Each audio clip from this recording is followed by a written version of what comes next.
I used to run like my own variant of sort of a podcast back in the day. Like I said, it never went anywhere. It was just me kind of bullshitting around and stuff like that. And it hit the point where I was like, okay, I need to fucking plug my shit in. I need to stop because I was moving to Florida. And then when I moved home, stuff's happened. I've been trying to like figure stuff out. And then after a couple transitional periods, it was just one of those things that just naturally came to. And it was one of those like, I want to do this again. And this time I want to do it the right way. Because when I did it before, I was too young. I didn't actually ask most guests. I had one real guest in the entire like 6 or 7 episodes of it. But it was mostly just me talking shit. Who's to say that's any different now or something like that? But yeah. It's because I know so many like interesting people. It was one of those. I wanted to show the world all the interesting people that I know, and then from that meet more interesting people. So you're actually going to be the biggest name that I've had on the show so far. Let's not get ahead of ourselves. Izzy, you're a very humble man. Well, you know, you're I'm probably gonna need one of these right now. Yeah, you're perhaps. If I remember my MMA interviews, when we did this. Yeah, is it? Oh no, you are Manchester. I like Manchester United. I like the Crimson. Thank you very much. I like the Crimson Tide. I like the Patriots. That's awesome. I'm a winning team guy. Absolutely. No, the Tide it's Tide or die, man. It's Tide or die. Yeah, absolutely. I've been a Tide fan since I was like fucking like 6th grade or some shit. Awesome. Oh, hi. Welcome back. How are you? Izzy, introduce yourself. Hi, I'm Izzy. And as per usual, he never says his last name. My Izzy Softic. Yes. There we go. Yes. So I met Izzy when I worked at the dealership. That's what I refer to it as. And Izzy worked in the parts, and then slowly over time, I found out that Izzy is a certifiable badass. And wow. he's gonna give you this right now. This I'm not really a certifiable badass. I'm not. I really am not. That's in your that's part of humility, which is really interesting to me, is because you've been through so much in your life. Yes. And this is like kind of like a nice way to kind of like dig a little bit and figure out what made you who you are.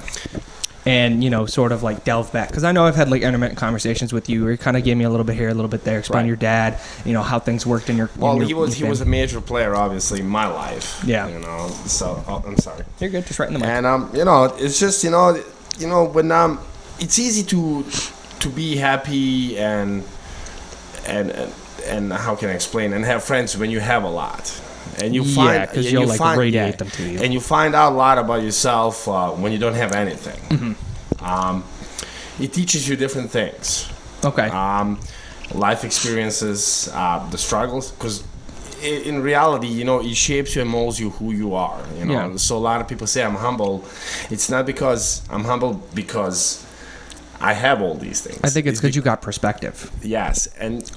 You know, through a life experiences, it changes you because every single person, when you ask them a question about life, you're gonna receive many different answers. Yeah, and it all depends on their mood or who they're confronting or talking to or something like that. And that's the weird part. So let's go. I'm gonna really go back like as far as I possibly can. Sure. You were not born and raised you weren't born in the United States. No, I was. I come from Bosnia and Herzegovina. Okay, I love when you say that. It's just so elegant. Yeah, it's a country that was part of former Yugoslavia, southeastern Europe. It's basically located between Croatia and Serbia, right above Greece and Italy. Did you ever end up going over to those places when you were a child? Absolutely. I traveled a lot when I was Are they as gorgeous as they say they are? Yes, they're very nice. So, what was it like growing up? Because you spent most of your childhood over there? Yes, I spent 15 years. You probably got in a lot of trouble. But 10 years of my life, they were like really, really wonderful. So like from like 6 to 10, 6 to 15? Yes, so basically until I was 10 years of age. Okay. So what made it so wonderful?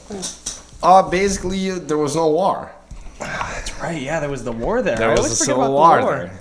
Yeah. Was your father at all involved in that, or any of your family members? Yeah, my dad was not a soldier. Unfortunately, the war was. I don't know if I can even really go into that because I don't understand how much do they understand really. Okay. But basically, the war was basically fought over the religious beliefs. Okay. You had the three ethnic groups. You had your Croats, which were like basically Roman Catholics. Mm-hmm. Then you had your Serbs. They were Russian Orthodox, and then you had Bosnian Muslims. So these three ethnic groups, when Yugoslavia fell apart, they basically it was based off of religious beliefs plus the politics. Someone was trying to get a hold. Yes. And it was obviously someone from an ideology standpoint, because ideology is extremely strong and motivating. Yes. Not Democratic or Republican. Because but you had three different ethnic leaders that they had three completely different views of how countries should be run. Yeah. And then it escalated to basically trying to make a country to be homogeneous to the society that's in that particular area, whether it's a Serbs, Croats, or Bosnians. It's just got to be so stressful growing up in an environment like that. Well, it taught me a lot of stuff. Mm-hmm. It taught me either you're a wolf or you're a sheep. Yeah. And we found out what you are. You're just a sheep in wolf's clothing. Yes, exactly. I said it the other way. Yeah. It taught me stuff like that. Then you find out who are your friends, who are your real friends. Yeah. And who are we're just there, kind of just pretend to be your friends. Well, so from my perspective, I'm gonna guess that most of your childhood was obviously spent in academia. Yes. Yeah. Yeah. In Bosnia, the schools are unreal. You spent all day in school. No way. Yeah. Basically, you have first through fourth grade, you have 10 subjects, and then fifth through eighth, you have 14 or 15 subjects. Oh my goodness. Yeah, they're really putting you in there all day. So you are spending a lot of time in school. Is it a lot of like open education, or is it more like kind of like propagated sort of education where it's like... What do you mean by propagated? So like open would be like if you learn about, let's say, history, you're learning about global history versus you're learning about one-sided history stories. You had two different histories, obviously. So you did. You had like your you had a global history, and then you had your normal history from the country that you were born, which in that case, was whether it was Bosnia or Yugoslavian or whatever. Yeah, because I have a friend who's from China who said that they kind of teach very, very, very skewed. So it's like, everything they teach, no matter what it is, it's always China's the best. Well, no matter what it is. That's because Chinese they live under a different regime. Mm-hmm. They live under communist regime. Yeah. And that's an example of how they do stuff there. Yeah. Because they're very close-minded. They don't care about what goes on the other side of the world or in the pond. Other side of the pond. They only care about themselves and the backyard. Yeah. Well, I mean, growing up in that environment too, I feel like your parents had to have been like really, really strong people to keep you out of the shit, because you could have easily turned into a very bad person being surrounded by that. My father, the way he ran a household when it came down to me, particularly me, young boys, that was very much so like a military style. Okay. So, grades had to be kept up. Yeah. He would come every other week. He would send my mother to school, make sure that my grades are good. She would talk to my teachers plus the principal. Okay. Wow, that's really involved. He didn't play any games. Your room needs to be clean. Was your dad a military man? No, he was not, but that's how he ran it. Mm-hmm. Room needs to be cleaned. There is no reason for socks to be on the floor. Yeah, you're an adult. They belong at a dresser or a drawer where they go. Mm-hmm. So yeah. What did your dad do for a living? My father was an engineer. Oh, no way. He was a machine engineer. That's really like in depth and really intricate. Yeah. Your dad has to be like an extremely brilliant person. He's a very smart. Mm-hmm. He also knew how to explain things to me and put in the words so it didn't sound so cruel. It's one of those things like where you can check your ego to explain something to someone versus, we're going to go in here with the right forcep and just, yada yada. It's like, hey, we're going to go through here and we're going to cut, this. Right. Like, because a lot of people, once they learn shit like that, they can't check their ego at all. They're like, look how smart I am. Yeah, my dad was one of those guys where, I mean, he's the reason why I was exposed to the Western world, mostly because we traveled a lot, you know, and that's how I picked up on different languages, different cultures, and I got more. I don't want to say more so westernized than my peers, but I was exposed to more stuff. So would you say like travel was like really crucial in your development? Yes. Being able to see that not everybody is the same as what's going on in your backyard. That is correct. That's really cool. You know, I was, I'll never forget the first time I seen a black person. He was in Croatia. I thought he was made out of chocolate. No way. Sir, God. How old were you? I was, I want to say I was 9 years old. Wow. Because the Bosnia at that time, we don't have any Chinese people. We don't have any black people. Well, at that time, we did not. So you didn't really develop amongst cultures when you were younger, but instead you had to hit different points where that you would correct, now see. because Bosnia at that point in time was a very homogeneous society. No way. That's so crazy. Yeah. That's so bonkers that there's still. I mean, even China's like that too. Right. At some point, though. Right. So that really kind of helped when you were growing up, was to experience all these other cultures. What kind of places did you go? I spent some time in Eastern Bloc, Hungary. Okay. It was an unfortunate event that I ended up there. It was this little city called Nagytad. It was about 15 kilometers away from the Croatian border. Okay. In Hungary, I spent time due to it because I was there as a refugee. It was a refugee camp. What? Yes. Holy crap! During the war, it was a refugee camp, so I spent some time there. But we went to Hungary often. Whether it was as a tourist, that's how we went. You know, you went to spend time. You went on vacation. You went clothes shopping. A lot of people did that. You know. How close were you to there? To where? Hungary? Yeah. Approximately, considering the circumstances were normal, you're probably looking at 4.5, 5 hours. So that's about the distance from here to like New York City or something. Exactly. That's really not that far away. No, Holy crap. Not. You gotta understand, it's Europe. You know, and all the neighbor countries is a different country. Unlike states, you're surrounded by the states. It's got to be so fascinating growing up in like some sort of like just culmination of all these different like places that are all put together super super super close, and everybody's fighting to make sure that none of their space is getting crushed on and stuff like that. Look at the problems that now they have in Turkey and Greece, or Greece and Macedonia. We're talking about 12 square kilometers. They're about to start a war in Macedonia and Greece. That's I crazy. mean, that's a reality. That's like a half or a third the size of this city right here. That's a reality, Kyle. That's crazy. And people just when you put them that close to each other, though, that's what it is. They lose their heads really quick. Well, now you're like to the point when you've been growing up and it's always me, and someone's trying to take your candy from you, you're gonna fight them for your candy because it's like, when am I gonna get more candy? There's been fighting over apples and candies and bread and fair share. I would say there's also like that kind of like reflection from back in World War II when the Germans were kind of taking over cultures. There's still that fear there. Like no. We've seen what happens before. When this happens, shit goes really, really awry, really, really quickly. Just stay away. Oh no, this is mine. No, you need to stay away. No, this is mine. Like it's. Once I'm gonna reflect back on this probably 100 times tonight, but like. Right. You don't look like someone who's been through such dire straits as growing up in a war-stricken zone and having to grow up in that kind of society over in, Eastern Europe and stuff like that, and having to deal with those kinds of struggles and things like that, because you're a very, very, very well-rounded person. You're also extremely intelligent. Well, when you're exposed from the early childhood to the things that not everything in the world is black and white, because you're always gonna have that gray area.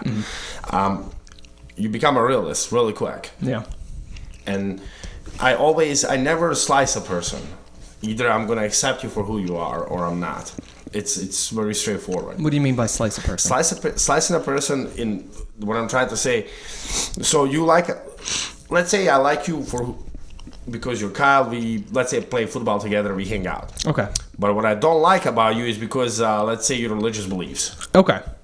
Either So it's like I'll play football with you, but that's it. That's it. Oh, that's interesting. So that's that propaganda that did what it did. Yeah, you're kind of able to remove yourself from that code. So it's sort of like compartmentalizing in your exactly. brain. So that's basically what a slicing a person means. You got to be a realist. I mean, I have a lot of friends over here, and I'm proud to call them friends. They're Croats. They're Serbians. A couple of my best friends are from Serbia. They're Serbs. I do not slice them because they probably came over here for the same reason that I did. Yeah. In search of a better life. And how do I not know that my people haven't done something wrong to them? That's that's once again super open-minded, and you're super ahead of the curve on that, because it once again could just be the all me. My people are never wrong. My people are always right. And then I bet you one of my people did something and fucked up really bad. Realistic. It's trying to be realistic about it. It's good that you can get in that headset though, where it's just like I like that you gave the labels, because then it does surely explain that you are highly aware of the different cultures of the people you're friends with, yet at the same time it's not a determining factor. Absolutely not, and it never will be. Yeah, but it's one of those, like, it's interesting that it's still there in the deep recesses, like, oh, this person's from Libya, Right. Okay, that doesn't matter anymore, but you address it, like it's one of those things that'll always be there for you. Right, absolutely. That's so crazy. Do you ever go back? Yes. How often? Last time I went was a long time ago. It was in 2005, and I was very disappointed. Yeah. Yeah. Kind of run down. No, it's not that. It's just people, they still have the same mindset. Like they haven't gotten it. It's like that whole small town thing here where it's like you never leave that town. The transmission is still stuck in the past, and they still cannot get over that. Do you think with like the help of like the internet and stuff like that, they'd be able to open their minds more, or are they really censored? They do have a full access to the internet. It's just you got to understand. How do you learn about world? Who do you learn it mainly from? Is from your family, correct? Your mom and your dad. Something, when you're really young, they bring you up, right? Yeah, when you're younger, yeah. Now, when you have your mom and dad that are telling you, hey, this person is wrong, or he's not good for you because of such and such and such. Yeah. That's how the mindset. It's like the don't be friends with that person because of this bullshit. Yes. Like don't be friends with the poor kid or some shit. Right. I keep forgetting to do this at the proper time. Absolutely, man. I'm such a doofus. It's all right. So yeah, those type of people, they will never live their full life. They will not be happy. You just can't. No, and it's really hard to kind of break through that, and especially if you're good enough at drilling it in to someone else, all you're doing is perpetuating a cycle. Right. So yeah, the last time that's when I went, and after that I just went to other countries. I visited other different countries. And how do you spell your last name, Bob? S-O, F as in Frank, T as in Terry, I as in Isaac, C as in Charlie. Softic. Softic. Nice. That's how I pronounce it. I got that. So yeah, and people are like that, and it's unfortunate, Yeah. It's like over here, like if somebody tells you cannot hang out with Anthony because Anthony is black and you're white, and you just can't be friends. Yeah. That's kind of how it is. So do you think, I've got to ask you, because obviously you have a really good perspective on this. Do you think it is worse, obviously it's worse to do both of them, but to not hang out with someone because of race, or not to hang out with someone because of social class? Or religion. Or religion, that's a third one, damn it. That's the one that I like to refer. You know what? All three of them are just as equally bad. You think they're all just egregious? Yes. I believe that all three of them, they're just as equally bad as it's just different topics. That comes back to that whole judging a book by its cover thing. Exactly. And it doesn't matter who you are, what you're doing. It's that book. And I literally had a conversation with the guy the other day about this. He's like, dude, I thought when you were talking about Magic the Gathering at the gym, he's like, there's no fucking way this dude plays Magic the Gathering. And then he chimed in a little bit. He's like, this guy plays a lot of Magic the Gathering. Like, I'm just a big dumb nerd. Look, I'm wearing a fucking Dragon Ball Z Powerpuff Girl shirt. By the way, awesome. Isn't that legit, dude? I meant to say That's so cool, man. About that earlier. Everybody loves this shirt. They're like, is that the Powerpuff Girls? I'm like, no, it's Dragon Ball Z, baby. Yeah, every time, awesome. too. Yeah, it kills it. I'm a big Dragon Ball Z fan, too. Believe me, I love it. I really do. I'm such a giant child. I mean, look at stupid. I know. Stupid stuff, man. It's crazy. It is. Yeah. So yeah, then that's how people, the people, they really don't register. They just, or they choose not to. Is there a point with like relationships where a lot of times you'll just be like, I just don't need this. I just don't want this. Like, you're never going to change. You're too pig-headed. You're obviously seeing things from a really fucked up perspective, and I just don't have the time for you. For my friends, and I'll never give up. Friends are different. I'm talking to my in true people. Friends, Yeah. People. The way I am with that type of people is basically I'd rather not understand you, but I'm not going to let you understand me either. So you're going to kind of keep yourself a little bit more shaded. You're just going to be like, I'll But tolerate your existence, but you're not going to get to know But I'm not going to be anymore. rude because it's not going to get us anywhere. Well, because we saw an instance like that at where we worked, and you kind of had to like bring it to light. It's like, I'm not the kind of person you want to push around. I earn just as much respect as you do. You need to stop. Right. And then most people just like, they're like, oh, the guy's trying to talk phony. And then it's one of those like, you step up real fast, and it's like, I'm not being phony. I don't want to do anything. I'm just letting you know you need to stop because I deserve a certain amount of respect. Exactly. Because I'm a human being, and I'm exactly. Yeah, it's just. And you just let them know. But there's so many people out there that just don't give a fuck. Right, but that's because, like, again, they're a product of their environment. Yeah. So if they don't change at that age that they're at, I hate to tell you that they're not going to. So do you think there's like a point where you're just never going to change? Like, I would be lying to you if I didn't say I change all the time. I'm not going to change. No? I know I won't. It's just the nature. It's the nature of the beast. It's you don't just think something would happen at any point in time that would make you jaded? Something extremely dramatic would have to happen, for me to just completely change my way of thinking. So you're looking for something world shifting, and that's Right. really intense. That's what it takes. Something Right. world changing. Because I always tend to give a person a benefit of the doubt, no matter what. Yeah. And that's just the way it is. It's a really good mindset to be in, and I really wish more people would be like that, because even some of my, quote, open-minded friends are super fucking pig-headed and super fucking closed-minded. Like, they'll claim to be very widespread and cultured and stuff like that, and then you'll hear some dumb, ignorant shit just fall out of their mouth. And I'm not claiming I don't do it at all, though. Right, but how much have they experienced in their life? Yeah, that's another thing too. Being part of, and that's the changing point. That's the turning point. Do you want some coffee, big guy? No, thank you. I'm good. Okay. I do not drink coffee. Oh, you don't drink coffee? I don't know how you do it, man. Yeah. I got tea upstairs. I'll make you No, some I tea. got a Pepsi. I'm good. Okay, Man. you're gonna probably want some more Pepsi in that. That's why I bought you the whole 2 liters. Thank you, but I'm good. Thank you. Yeah. No, it's just This is some good coffee. This is some gourmet stuff. People are, Kyle. People are gonna be who they are. They are, yeah, and it's and a lot of people just put up a facade. Right, but you gotta understand that. Don't let them, change your mindset. You are who you are, and just stay true to yourself. And that's what I try to be, And it's hard for me because I'm one of those guys that when you tell me something, I'm like, oh my god! Like, I go into it super fast, super aggressively, and then it takes me a little while to back out and be like, well, let me check the other side real fast. Right. So for the first, it's like a tragic firestorm for a little bit of time. After the close vicinity of shit burns down, then I'm like, wait. Did I just fuck up real fast? And then I'll go and I'll learn and I'll take some time and I'll figure my own shit out. And then if I, confirm or deny whatever it is I just jumped into like an idiot.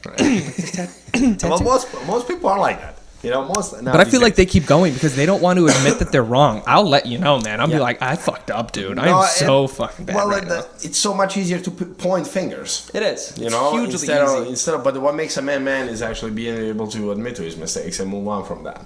Yeah. And that's kind of how I am, and that came from my grandfather. He told me 2 things. He was like, never steal, ever, because if you're stealing, you're lying. Okay. And that makes you a thief. Yeah. And always tell the truth, no matter what, because there's one thing that you're gonna take to the grave. Money is gonna come and go, but you're gonna take your name to the grave. Yeah. Make sure it's clear when you do that. It's really hard to do, though. I know, but it's so hard to do every single day. Because it's so easy to just compulsively pull yourself out of a situation with whatever grade lie it is or anything like that, just so that way it's one of those like, okay, it's gone now. I don't have to deal with it anymore. I guess people deal differently with different things. Yeah. The way I look at it is, I feel like I'm in control of my destiny, and the beginning of that day, I'm in control, and the end of that day, I'm in control of that. Come back to those world So experiences. if something went sideways, what did I do about it? Okay. Is what it comes down to. Is that like one of those put up or shut up sort of things? Yeah. So I need to push, and I need to push off really hard. You obviously came here when you were 15? I was 15 years old. Okay, so 15. and your whole family came to the States? No. Nope. No. I during the Bosnian War, I lost a lot of my family. My geez. mom, my grandfather, my grandma, I'm so sorry. an aunt, So it was just myself, my father, my sister, and myself.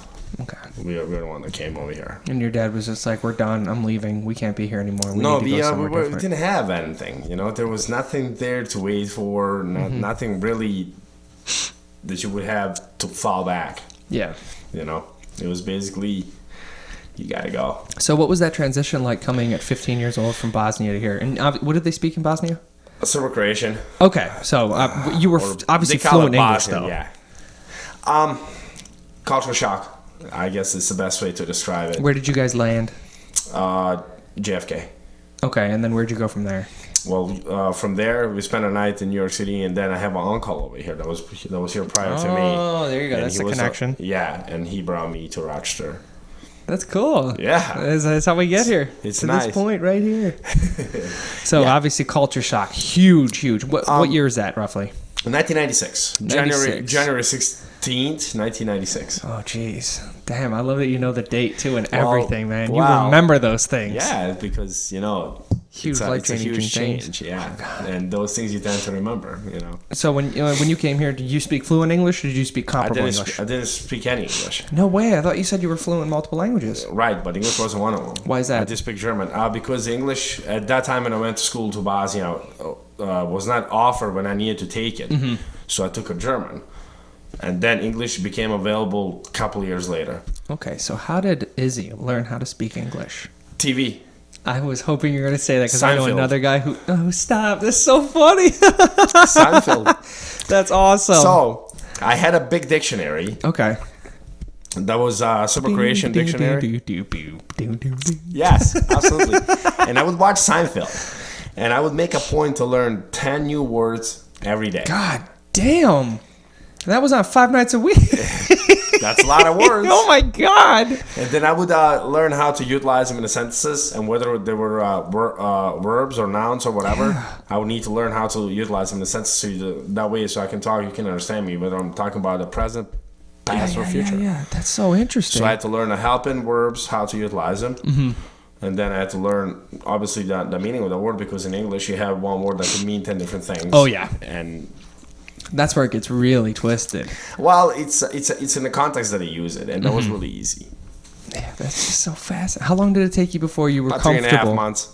How much? 3.5 months. Wow! Before you go down But to I the didn't have local like. store. You think I have a thick accent right now? You should have heard me the first time when I was talking. I told you before. You got a charming accent. You Where's your wife from?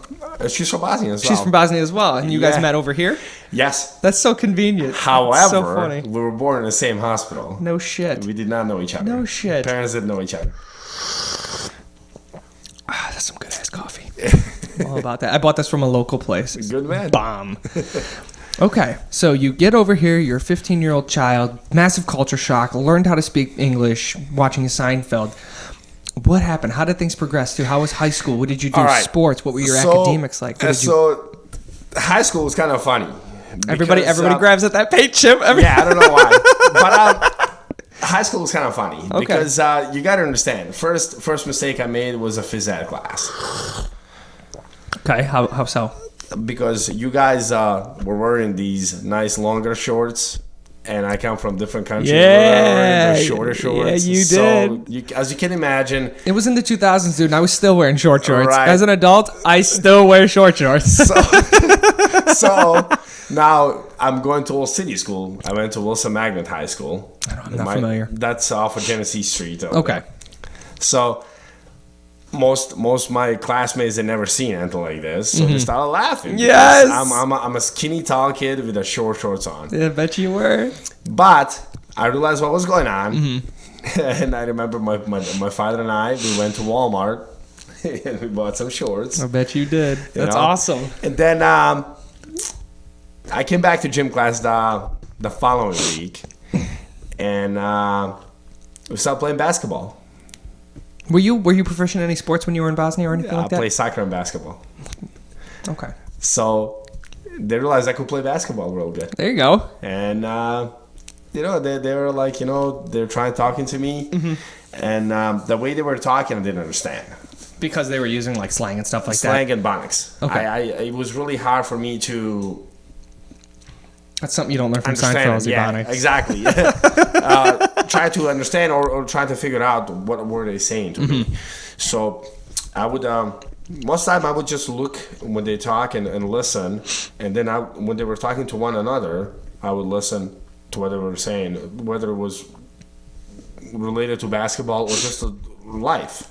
So you kind of learn how it mangled up together. That's right. Okay. So you had to figure it out basically. It was like essentially like learning a whole other language. Yeah, for sure. You know? I mean, So that's like even the difference between going here and going to somewhere in the South. The same thing. There's Yes. a totally different type Totally of word different usage and English. stuff like that. Yes. Yeah. It's just interesting. Yes. So I had to do a lot of listening and a lot of learning, let's just say. Did it make your academics a little more difficult or anything like that? The only problem that I had was with the English language, Okay. literature.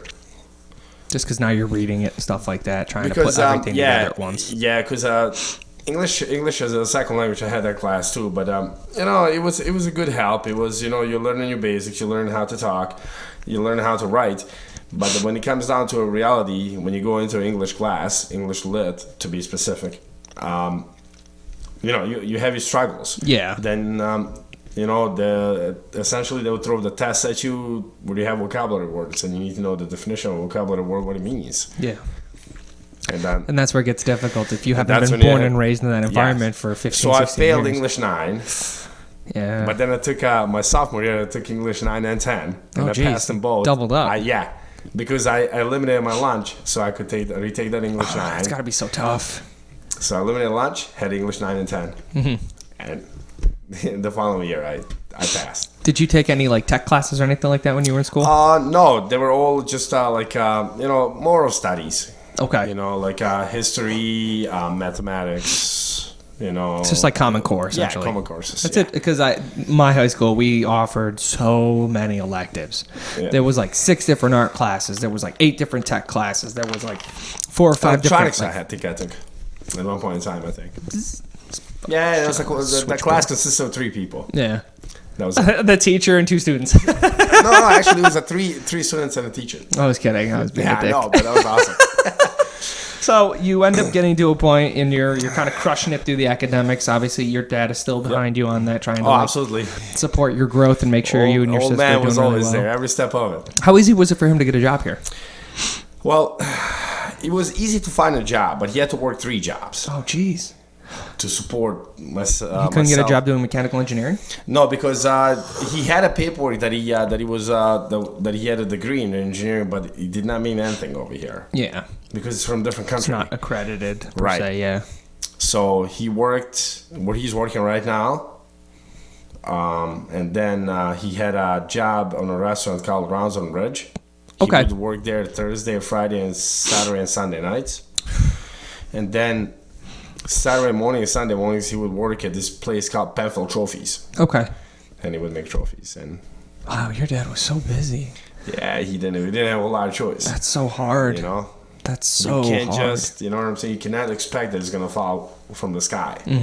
You have to do something about it. So his only free time was Monday night, Tuesday night, and Wednesday That's it. night, and that's gotta be so hard. Like, was it difficult not being able to see your dad that much? Yeah, it was really difficult because I remember one time he was really tired. He came home. He couldn't even lift his legs up, like to just put him up, and he fell asleep just like in a sitting position. And Oh man. I was like, you know what? I gotta make sure that I keep getting good grades, but I also have to make sure that I gotta find a job ASAP because he cannot go any further. How old were you at the time? 16.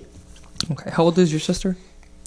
Right now, or Comparatively to you, a couple years older, a couple years younger? we are 3 years apart. Younger or older? Oh, younger. Okay, so so you're 16, she's 13. Yeah. You're realizing there's now a moral responsibility Yes. to kind of like help your father out the best he can Right. because he's helping you out the best he can. Exactly. And then obviously it's also looking down like I have to help my sister too now. Right. Oh, jeez. So I had to make sure that my sister doesn't get in any trouble too, because my dad was not at home. But when you have a 13-year-old female, Yeah. you know, they're going, you know, they're gonna want to do stuff, and you know, Yeah. sometimes they're irrelevant or stupid. And then you got to kind of be the big brother and bring it down. Yes. Yes, sir. So you kind of culminate through. Did you end up getting a job around that time or Yes. anything like that? My first job, I got it at Burger King. I love it. Yeah, absolutely. That's awesome. How long did you work there? Like 3 years. Wow, that's a pretty long time. Yeah. So you end up working out there essentially throughout the rest of your high school career. Right. I was walking to work. It was closer because I was living right off Hudson Avenue.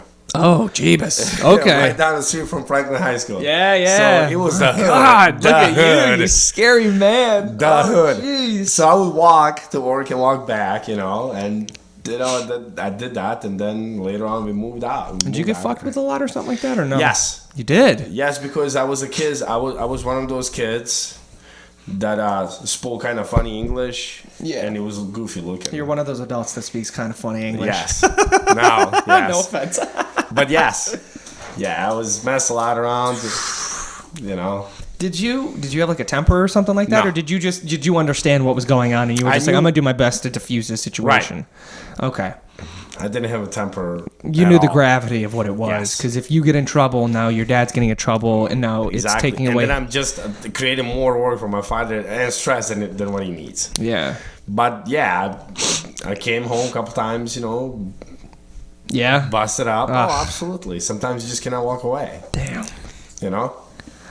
Jeebus. I'm just so flabbergasted by what's going on right now. I'm like trying to put everything together in order just to like make sure I'm following your life as best as humanly possible. absolutely. And there's just so much going on here because you're now like an academic all-star. You're getting a job just to help support life so that your father can have a break. You're trying to help your little sister to make sure she doesn't get in the shit. You came from a war-torn country to the country here where you didn't speak the language. You had to learn it on your own, and then you got thrown into a different culture. Like two separate cultures. Yes. The American culture and then the like inner city culture. Right. And you're just trying to like put it together. Exactly. That's And you're just trying to get out, and you're like, there's got to be a bigger point than this. Exactly. So like, you graduate high school. What happened? So I graduated from Penfield. We moved out of the neighborhood in that's very cool. 99. Okay. I graduated from Penfield in 99. And I went to college. Where'd you go?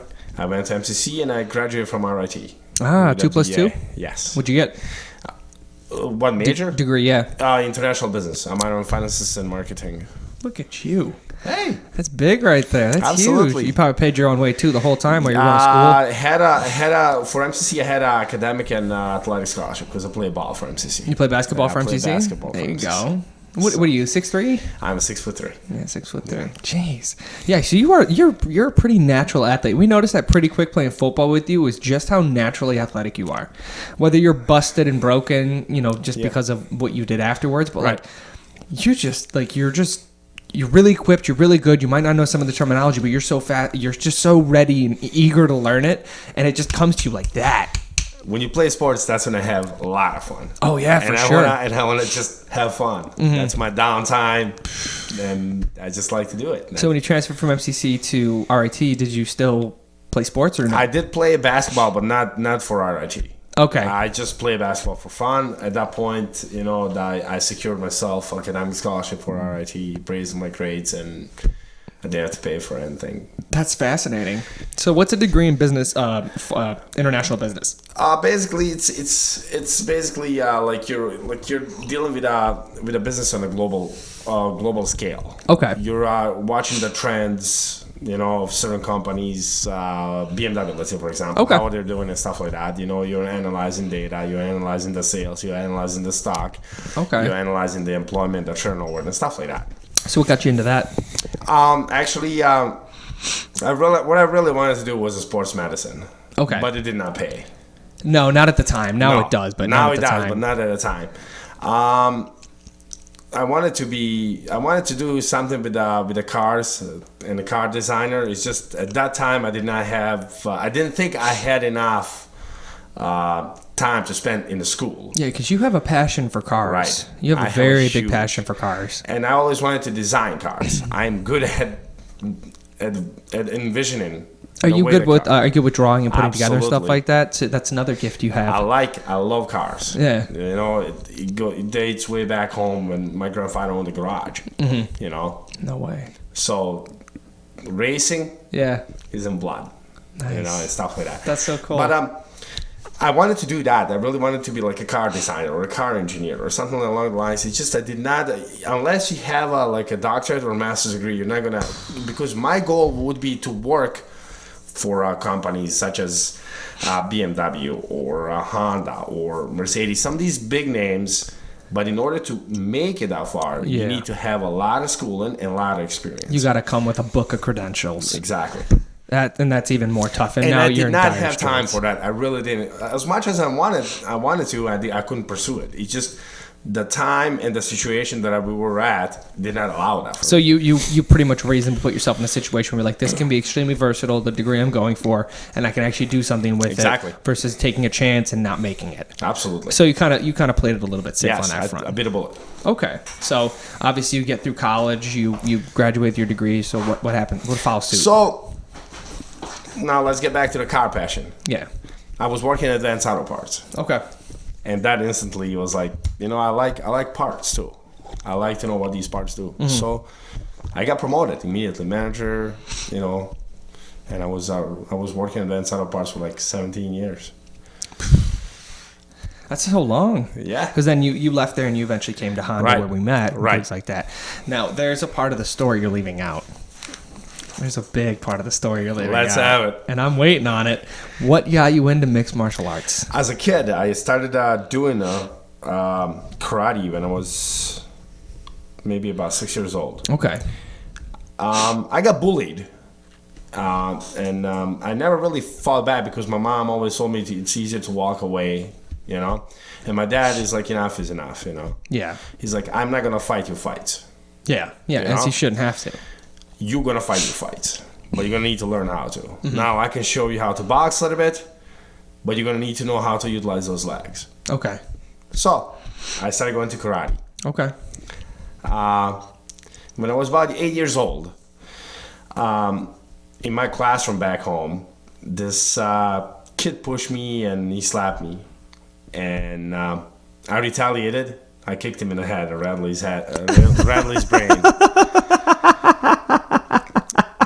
Just like that. Bah! Yep, and had to do a lot of apologizing. My father, I remember coming home from school, he asked me what's going on in school. Mind you, he already found out what happened. Yeah, he knew. And he wanted to see if I was going to tell the truth. Okay. Of course I didn't, because I was afraid of my father. I didn't want to get slapped You didn't around. want the wrath, yeah. And then he told me later. He told me that that he knows what's going on. Jeepers. And he asked me. I'll never forget. He's like, "Did he deserve it? Could have been avoided." Yeah. So I remember I was scared. I had these huge eyes, and my dad was like, "Why did you do this?" Okay. And then I explained myself. And then the following day, I had to go and apologize. For rocking that kid's world. Because he was in the hospital. He was hospitalized. Like he never fucked with you again, though. No, absolutely can. Anybody can. Don't play. So You just rocked some kid's world and then said you were sorry. That's how humble you are. Dude, I'm sorry I put you in the hospiel, man. Crow Cop, one of his legs was nicknamed the hospital. And the other one was The cemetery. Yeah, cemetery. see? Poor Crow Cop. I started, so mixed martial arts taught me a lot of stuff. It taught right. me self-discipline. Yeah. Karate in particular. It taught me that if I put my mind onto everything, that I can just achieve it. Okay. So while you were living overseas, you were doing karate. I was doing already karate. And I came to the States. I could not get back to karate immediately. I had to wait about 3 or 4 years. Wow. So it was a pretty big layover. Right. And I went back to Black Belt Academy, Okay. which was in East Rochester. I know where it is, yeah. And I trained there. I got my black belt there. And one of my friends... Congratulations. Yeah. One of my friends, Mark, he was like, you know what, man? He was like, why don't you come with me to the gym? So you were what, just freshly out of high school? Yeah. Okay. Almost, yeah. Like, I was like 18. I was still in high school and doing this stuff. Okay. I was doing kickboxing. But the kickboxing started with my friend Mark. I went to this gym. It was called Mountain Storm. Okay. And I met a 3-time world champion. That was one of my coaches, Dan Lucas. That's huge. Dan Lucas had this guy named Frankie. And he was like, do you know anything? Dude, what background you coming from? He's like, I'm karate. I did a lot of karate. So he was like, yeah, can you show me a couple kicks, And I showed him a couple kicks. He was like, yeah, okay. He's like, this is how we kick. Okay. And I'm like, that's way too slow. I'm like, I can kick you 5 times by the time you kick me once. He's like, you think so? He's like, I know so. Oh, jeez. So he's like, why don't you put a headgear on and gloves? Let's see what you got in the ring. Okay. So I'm like, did you go in there with an ego? Yes. Oh, no. I did. Yes, I did. So I met this guy named Frankie. You probably see him on UFC Fighter or in the one? UFC, Frankie Trigg. Yeah, I know Frank Trigg. I sparred with Frank Trigg. Oh, Jesus. That was my first. So Frankie, at first few I want to say a couple minutes, he was taking it really easy on me. Okay. And I kicked him, and my kick didn't do anything to him. Where'd you kick him? I kicked him like right on the side. He didn't do anything. He just stood there and took it. No, he walked right through it. Oh, jeez. And I'm like, let's do this again. So I kick him again, and then he kicked me. And that was the end of it. No. He completely, cut me. And then he threw a lot of punches, a lot of kicks, combos. And then I told myself, you know what? This is what I need to be doing. Where did he hit you? Where did he throw a kick? Yeah, where'd he get you? He got me in a thigh. Where's that? Oh, the thigh. The Thigh kick. Oh. Yeah. So you went home with a bruise and a It limp. was enormous. Oh, no. My leg was jacked. Damn. So sure enough, 2 days later, I just show up again. Yeah. And I'm like, where do I sign up? Yeah. And I started doing a lot of kickboxing. I started sparring. I started doing a lot of leg works. And, just Keep going. started doing that, started competing. So you were doing local competitions and stuff like that? Like in the meantime? armory, and then I went professional. Yeah. Yeah, I did a professional kickboxing for about, I don't know, about 4 or 5 years maybe. What's that like? It's it's good. It's really good. is. Yeah. But what's it like? Like you're in the shit at that point. Like you're part of a really small community of people who are really, really good at kicking each other's asses, and you're in there in the professional world. Right. So you're at that point you're a professional athlete. Right. So and you're in it for 5 years, right? Yes. So what federation did you fight for? I fought for European Kickboxing Association. Okay, so you really didn't fight over here. You fought more in I Europe fought or over something. here a couple times, but it was overseas. Germany, Hungary, Netherlands, Okay. Holland, Croatia. What was it like when you hit that point where you're like, where it gets to there and they go, you should probably do a competition, and then you go to the competition and then they're like, hey, we think you need to be an athlete, Yeah. you need to. So you take under consideration what you put yourself into. That's the first and foremost thing. Yeah. Because a lot of people, they will blow smoke up your Yeah, just try to get you up in your there. end, and then you may not perform as well. You have to find the people that you trust. And I thank God I had that. With your coaches and with stuff my like that. coaches Yeah. and stuff, and they're like, absolutely, go for it. Did you get scouted or anything like that? Is that how you went pro? No, I went pro because of my coach. Because my coach had connections all over the world. Yeah, it was that Johnny B. Good sequence from Back to the Future. He's like, hey, you know that kickbox you're looking for? Yeah. Take a look at So yeah, I did it. I did that, and mixed martial arts started getting big. Okay. Over here, and I wanted to check it out, and I went to check it out, and I met this kid named Carl Rex Okay.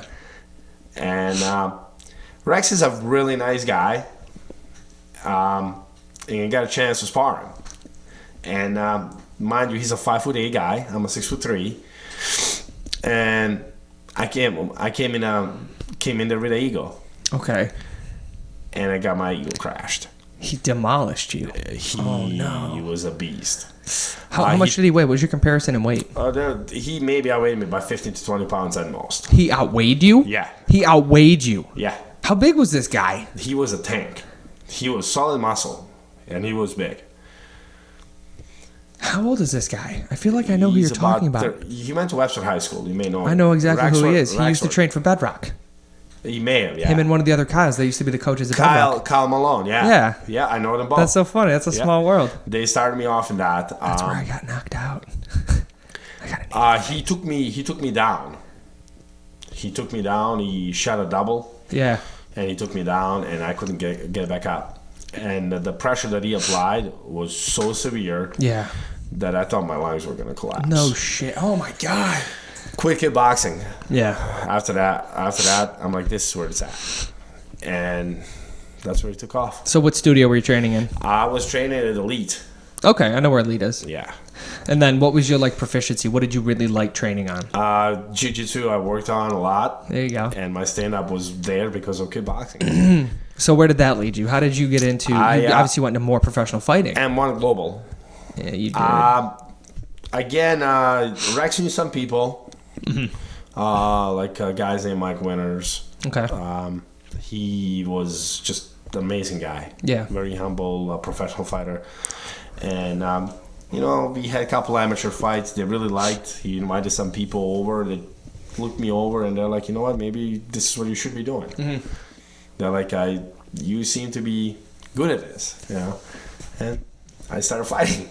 Okay, so how many fights did you have, and how long were you fighting? 13. I had 13 fights, and I was fighting for approximately 10 years. Well, it's good that you gave yourself that rest time between fights, though. How many weight classes? 185. Only one. Ooh, wow. You cut down really hard. Yeah. Was that back in the days where they would just be bleeding you out just to make weight, and then they're feeding you cheeseburgers and shit to rehydrate you?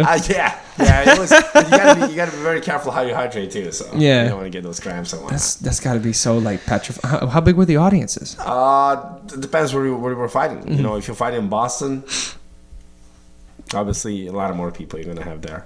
What was the federation? M1 Global. That was the name of the company. Ooh, who owns M1 Global? Some Russian guys that they were affiliated with Bellator at that time. And okay, so it was kind of their minor leagues for their major leagues. Yeah, they kind of sent guys to see if they were good, and then they'd bring them up to a different league. Huh? That's that's intense, man. Yeah, that's crazy. It's also a lot of fun.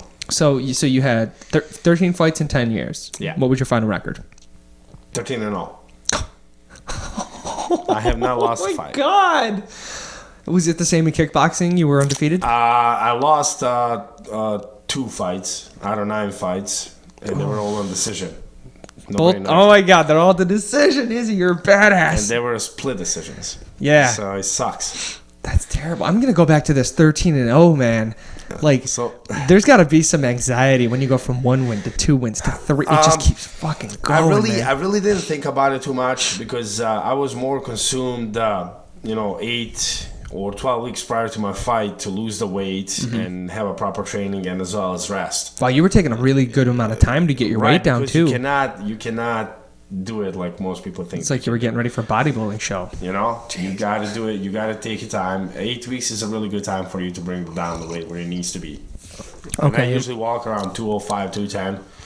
That's my walking weight. And then, so while you're doing this, you're still working. I'm still working. Going to college. And, damn, man. Yeah, because I didn't know that I was going to make any money because, my first paid fight was $4,000. That's a lot of money. But you gotta also take under consideration what you're going through. Yeah, you're going through physical hardship. You're going through something that's just not even just not just physically, but it's also mentally debilitating. Yeah. And then all the time leading up to it, and everything really that was getting up there and just being victorious. Not only that, it's just the training and mental part of it. I missed that a lot, though. So, do you remember every single one of your mixed martial arts fights? Absolutely. You remember who it was? You remember where it was? You remember how you won? Yeah. Give or take. I remember just my 11th fight. I should have lost that had I not choked the kid. I would Okay, have lost so the fight. how many fights did you win by knockout? How many by choke? How many by decision? Out of 13 fights, I had 9 knockouts. Damn, that's a huge And- percentage. Wow. 6 of them have not gone outside the first round. Oh my God, you're a fiend. Do you think this came from like the kickboxing or the mixed martial? I'm sorry, the karate background. Like, were they this all came- kicks? Were they no, punches? This came from Bosnia. Dude, I want to see your highlight reel. You know, I just want to see your fights. Those are crazy. You know? First round knockouts are insane. this came from Bosnia. Yeah. Yeah, there was a lot of stuff that were probably bottled. And Did you just try to tell me they were on steroids? Is that what you just tried to tell me? No, they were you just said- bottling inside my head. Oh, okay. And you know, they come out to play when there's a proper time to play. Yeah. You know. So you what was your best fight and what was your scariest fight? My scariest fight was fighting kid from Azerbaijan. Okay, where's that? He was an amazing wrestler. Had he known how to finish a fight, he would have won.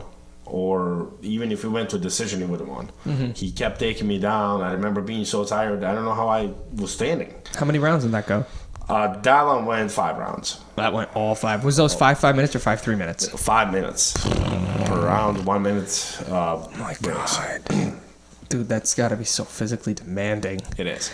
And obviously you're fighting a wrestler and he wants you on the ground and you don't want to be on the ground with a wrestler. That's right. So very exhausting. He was really good. He was pouring in elbows. I remember losing a couple fillings. Mm-hmm. You know, he hit me a couple times real nice. Cut me up real good. I remember having a hematoma afterwards. I had a really bad headache. He really did get me. So how'd you get out of the situation from fighting a wrestler? I took his back. I took his back. I shrimped forward. Mm-hmm. And as I was shrimping forward, I just took his back from the position. Okay. And I just choked him. That dude was probably like, I'm a wrestler, I did not no. let it go. I did not let it go. And I wasn't going to let it go. Damn. But yeah. But now you're I going through put my 5 minute rounds of the shit. And then And I won. finally you get that little minute opportunity. and a half to the end. Oh my God. So you're already in the fight for 23 and a half Yep. minutes or something like that. Like, Minute and a Damn. half to the end, and that was it. And he was so talented. I mean, he was so ready to go. now when you went into fights, did you go in like really head like ready, or did you go in kind of apprehensive to certain fights where you're like, this guy's really good, I need to play super safe? I always went apprehensive. Okay. Because there's a reason why these people do what they do. Mm-hmm. They don't do this just because they suck at it. They do this because they're good at it. Yeah. You know? So You're smart enough to go in the ring and know that. exactly. They're a formidable opponent, as it were. Exactly. This has got to play such games. Like, did you get anxiety going up to it when you got in the ring? Anxiety or? No, it was kind of calm feeling. Mm-hmm. You know, to the point of to entering the cage, Mm-hmm. I was probably bouncing a little bit. You know, but once I entered, that's it. Pre-show jitters, and then it's on. That's it.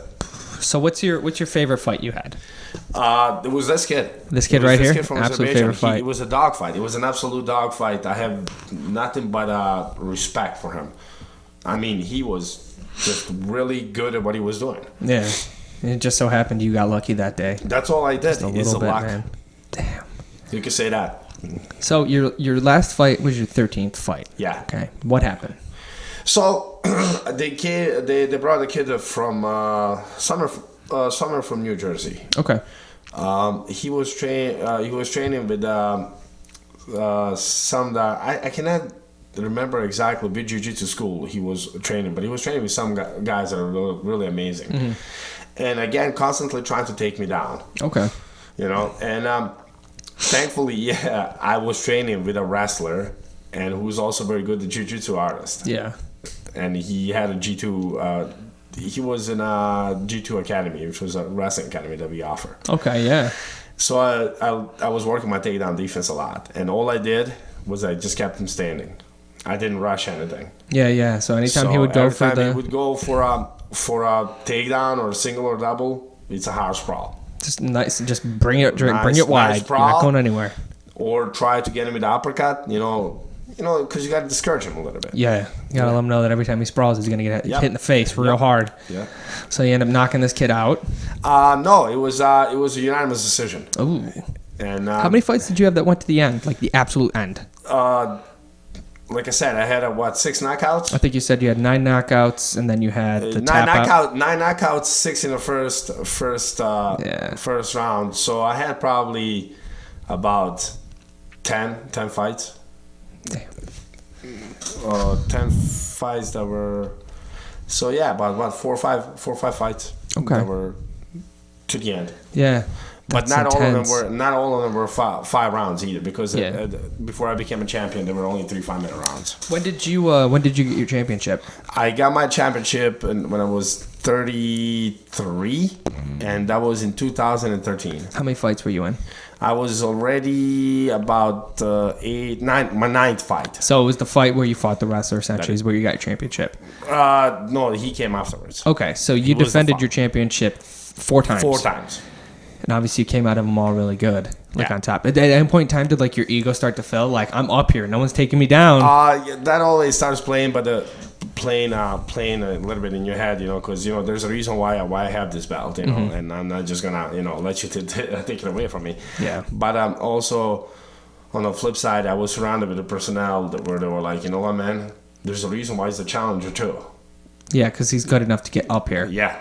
And a lot of guys, and you see it now in the mixed martial arts community, where the guys at the top, they just think they're invincible, and then someone comes to them and just. But that's why they lose a lot of them lose their belts. I mean, if you want to really look at the guys, some of the guys that are really humble and they're reigned. Look at Anderson Silva. Yep, Silver, GSP.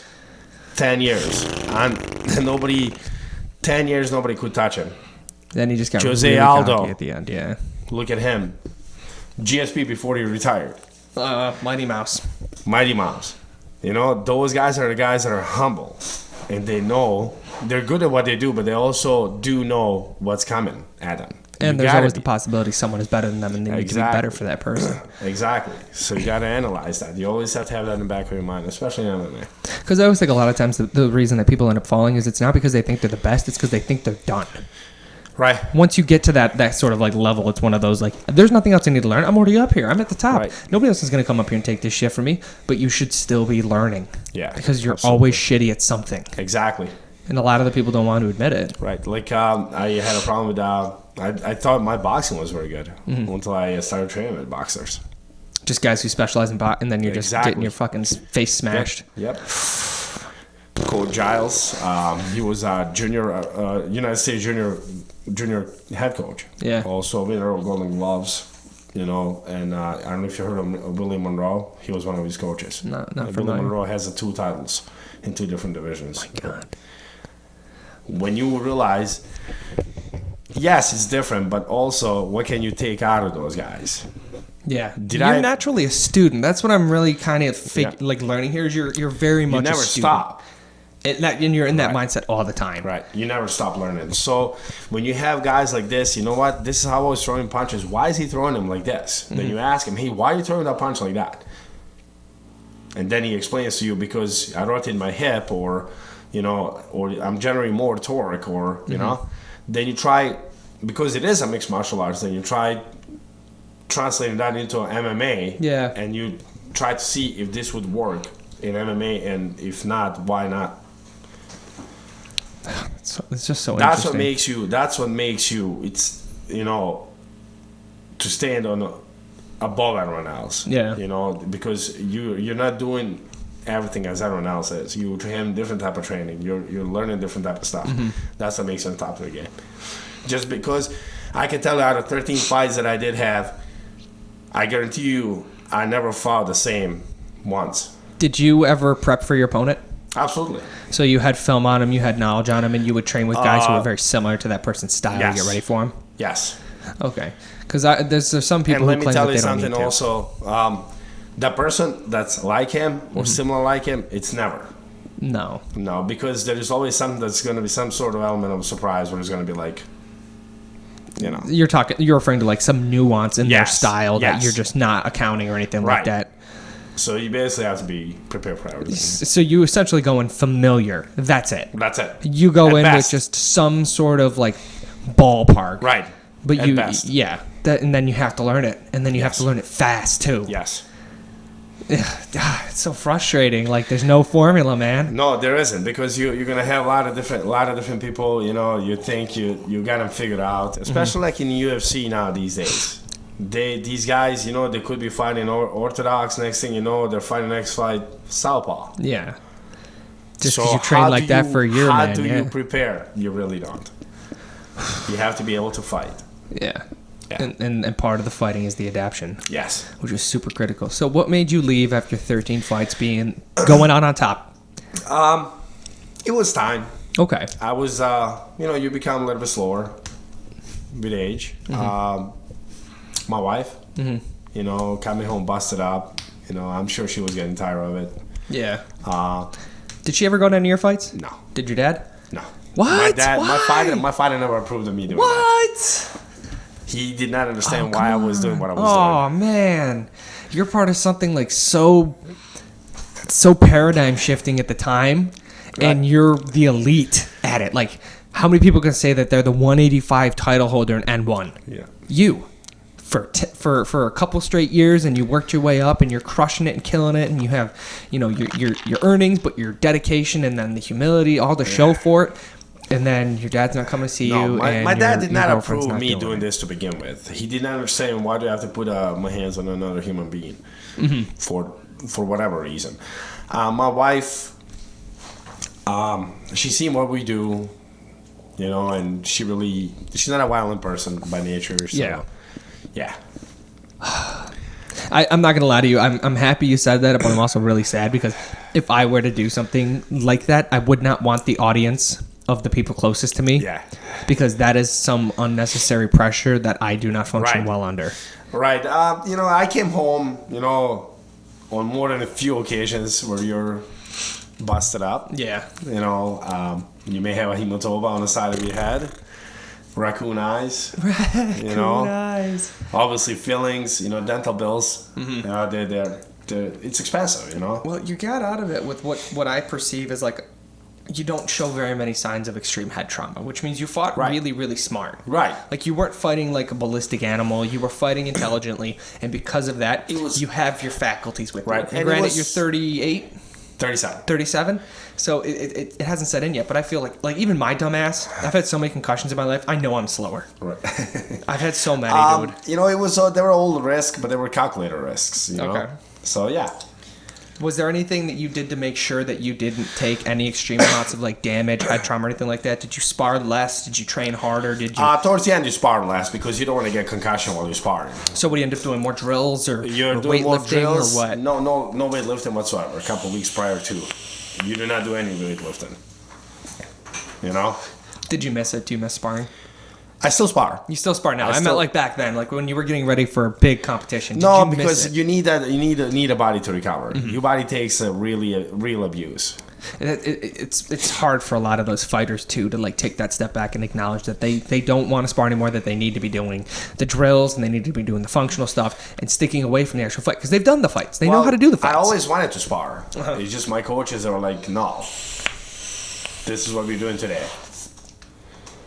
You know, you always want to spar, especially when you're prior to a fight. Yeah, just to kind of make sure you make sure everything's kind of greased and lubed up and everything like that. Right, and then you know you do a lot of rolling and stuff like that too. You know, so Well, that's the nice thing about the jiu-jitsu too is you can kind of go almost full all the time because the trauma is more minimal than Right. like getting your face smashed or your Yeah. guts beaten up. I mean, the hard part is like if you get put into bad locks and stuff like Right. that, your elbows and your shoulder Yes. and your knees and all that stuff. Is there a way that you kind of worked around that? yes. The way you got to do when you're fighting close to. When you're training jiu-jitsu close to those things, you want to have every single scenario exposed. Yeah. So if I'm dragging my leg or I'm not opening my guard or I'm having a closed guard, you need to know these things. So you need to get punished for that in order to so you wouldn't make that mistake. You know. So you're at that point, you're paying really, really close attention to the signs your body's giving you. Okay. Systematically, because you don't want to push yourself too hard. You don't want to burst your muscle. You know, you don't want to, and also you don't do your muscle, guys. you don't want to do bicep splitter. You know, if somebody's having a fight. You know, that's not the point. Is for him to learn and not to get abused, and because he's gonna have plenty of abuse in that cage once he walks in there. So I got a question for you. In all your years training and everything like that, especially in the mixed martial arts field, did you have any people who would like come into your gym and then try to like prove themselves against you in the gym situation? Yes. How did you go about diffusing that, or did you just knock a couple people out? No. Well, first and foremost, you try to explain to them, because everyone is like coming hard. Yeah. You know, and everyone is like, hey, you know, let's do this. You want to handle this? You try to explain to them, look, man, leave your ego outside. If you don't, you got to leave. Mm-hmm. And then, you know, it depends where that situation goes. And if it escalates, I had a situation where the guy was convinced that he's going to knock me out. You know? So what happened? And he went to sleep. He went to sleep. I guess he was tired just a little bit. When you start feeling somebody's hands going 100%, you're like, all right, I got to take this guy. You got to understand that a lot of people, they think they can do it because they watch it on TV. Yeah. But it's a very different story. The people that are not taking it under consideration, first and foremost, these guys that are doing this, they are athletes. Mm-hmm. Their body and their mind is ready to go. It's like thinking you can be a race car driver because you watch NASCAR or some shit like that. You can get in there, you can understand a 800 plus horsepower beast that's going to go around the corners that's missing half of its appendages with fatties that don't even have tread on or something like that. And then so you get these into guys, they come in, and for the first minute, they're going absolutely crazy. Mm-hmm. And then they realize how tired they are. And then that's when you do your thing. You basically move in and, you know, throw a couple punches, maybe a kick or so, then you take them down. Does it get annoying though? I had a guy puke.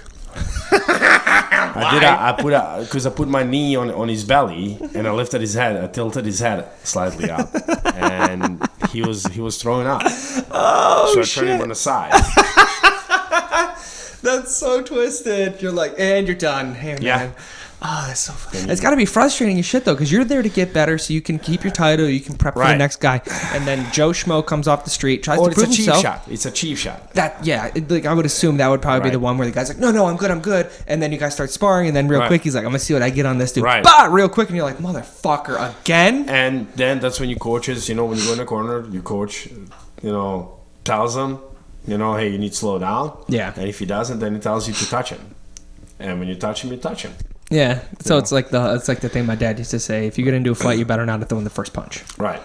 So be the more responsible, more equipped fighter. But also don't let him walk all over you. I was gonna say that could fuck up your career real bad if some schmo comes in and you're not going 100%, you're going like 40, just because it's an easy day for you, and he comes in 3 quick shots, boom, boom, boom, you're done. You're like 3 weeks recovery right there. Right, and that's why you have to be careful, you know. Your coaches probably did a really good job at spotting stuff like that, though, to prevent that situation. They would immediately let him know, hey, you need to calm down. Yeah. You know.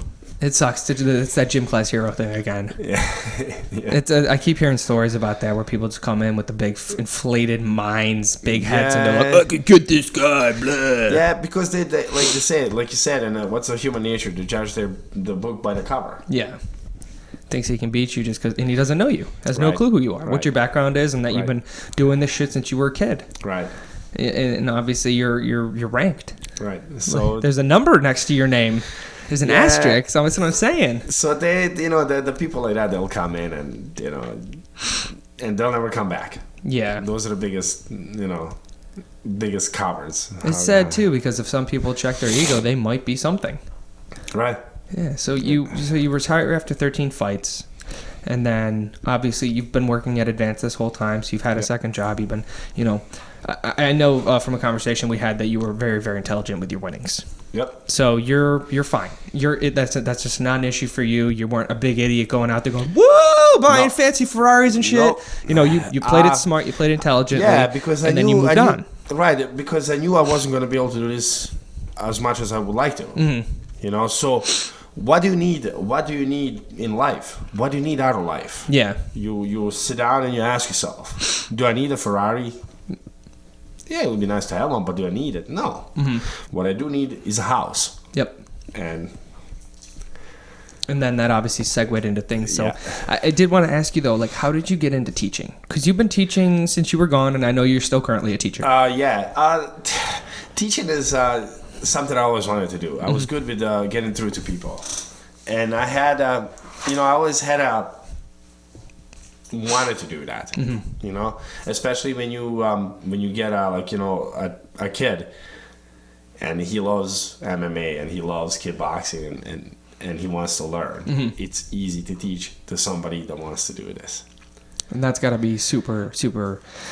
It's got to be such a good feeling for you being part of that growth. Absolutely, it is, because you get in there, you get to meet different kind of people, different kind of backgrounds. Where do they come from? Why are they doing this? Yeah. You got to understand. Not everyone is doing it. A lot of people are doing it to stay fit, but some of them are doing it to stay calm. It's almost common feeling to them, so they don't act. Not everybody wants to become an all-star. Some Right. people enjoy it for what it is. Exactly. It's a very high intense sport. Absolutely.